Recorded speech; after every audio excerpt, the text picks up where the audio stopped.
Hello students, last time हम लोग business risk के बारे में पढ़ रहे थे।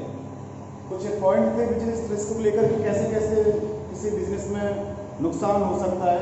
5-6 पॉइंट थे, 4 पॉइंट थे जो हम लोगों ने डिस्कस कर लिए थे। बात करते हैं, आज का टॉपिक है कॉज ऑफ बिजनेस रिस्क। कि जो रिस्क है उनके पीछे क्या रीज़न हो सकते हैं। रिस्क तो पढ़ लिए कि हाँ मैंने बिजनेस किया तो इन चीज़ों से खतरा है, लेकिन कॉजेज क्या है, क्या वजह हो सकती है, क्या कारण हो सकता है कि जिसकी वजह से हमारा बिजनेस में रिस्क हो। तो पहले बात करें, बहुत ईजी से देखते हैं नेचुरल कॉजेज। नाम से ही सजेस्ट है नेचुरल कॉजेज, मतलब नेचर से जो आपको रिस्क हो जाए, जो आपका बिजनेस घाटा हो जाए, like earthquake, like rainfall, heavy rainfall, है ना, फ्लड, है ना, ये सब फेमाइन, ये सब सारी चीज़ें जो है कहीं ना कहीं नेचुरली आती हैं और इसकी वजह से आपका बिजनेस जो है खतरे में पड़ सकता है। तो ये नेचुरल कॉजेज है। नेक्स्ट है ह्यूमन कॉजेज। इंसानों से भी हो जाता है कि बात करें कि मेरे साथ मेरा एक पार्टनर है बिजनेस में और वो क्या कर रहा है कि उसने मुझे धोखा दे दिया मेरे बिजनेस में, उसने लॉयल्टी नहीं दिखाई या फिर वर्कर्स क्या हो गए, वर्कर्स काम पे नहीं आए। तो ये सारे कॉजेज कैसे हो गए, ह्यूमन कॉजेज हैं। एम्प्लॉयमेंट क्या करें, जो हमारे पास एम्प्लॉयड है वो स्ट्राइक कर जाए, हड़ताल कर जाए, इससे भी मेरा घाटा होगा। तो ये सारे कैसे आ जाएंगे, ह्यूमन कॉजेज में आ जाएंगे। नेक्स्ट है इकोनॉमिक कॉजेज। इकोनॉमिक कॉजेज में साफ सीधी सी बात है, ऐसे कॉजेज, ऐसे रीजन जो कि इकोनॉमिक कंडीशन की वजह से हमारे बिजनेस में काफ़ी इफेक्ट डालती है। जैसे कि प्रेजेंट टाइम में मुझे लोन चाहिए, मुझे आगे बिजनेस बढ़ाने के लिए लोन चाहिए और मुझे लोन ना मिल पाए, या फिर और भी कंडीशन बताई गई, टेक्नोलॉजिकल हमें चाहिए, टेक्नोलॉजी बढ़ानी है, उसके लिए फाइनेंस चाहिए, वो ना मिल पाए। ये सब सारी चीज़ें जो है वो एक बिजनेस के लिए रिस्क होती हैं। ठीक है।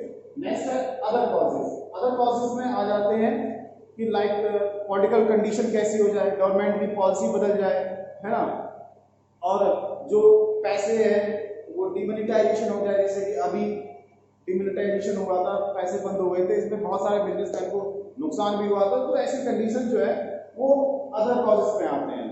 ओके, तो मेरे ख्याल से बहुत इजी सा टॉपिक था, इसमें कोई डाउट नहीं होगा तुमको।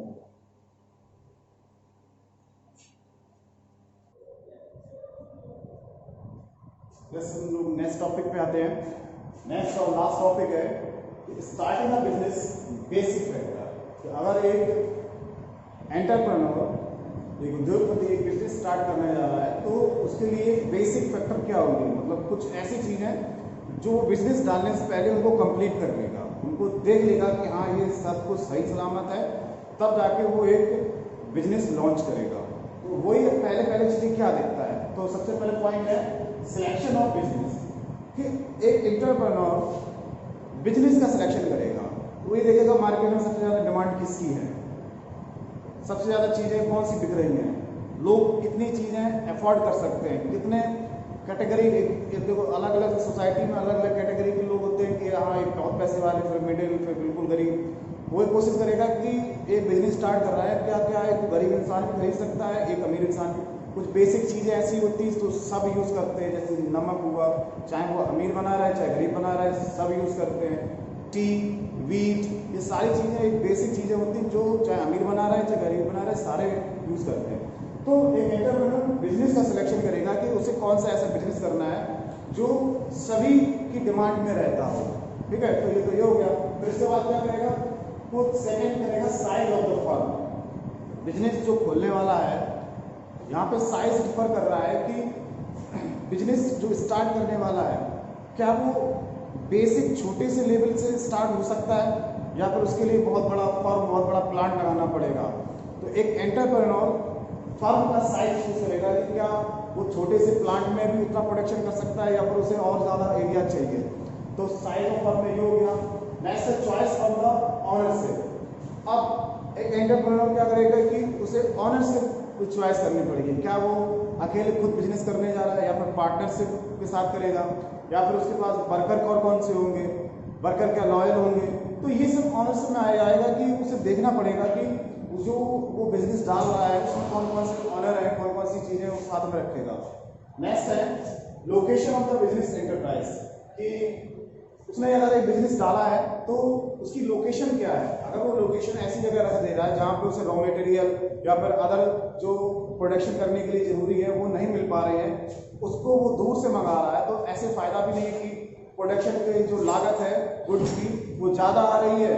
तो ये भी चीज़ देखनी पड़ती है कि उसे बिजनेस ऐसी जगह डालना चाहिए कि जहाँ पे रॉ मटेरियल और जो बेसिक रिक्वायरमेंट होती है जैसे ट्रांसपोर्ट, वाटर, इलेक्ट्रिसिटी, ये सब चीज़ें जो है उसे इजीली मिल जाए, आसानी से उसके आसपास मिल जाए, तो वहीं जाके वो बिजनेस डाले। ठीक है, एक एंटरप्रेन्योर ये देखेगा।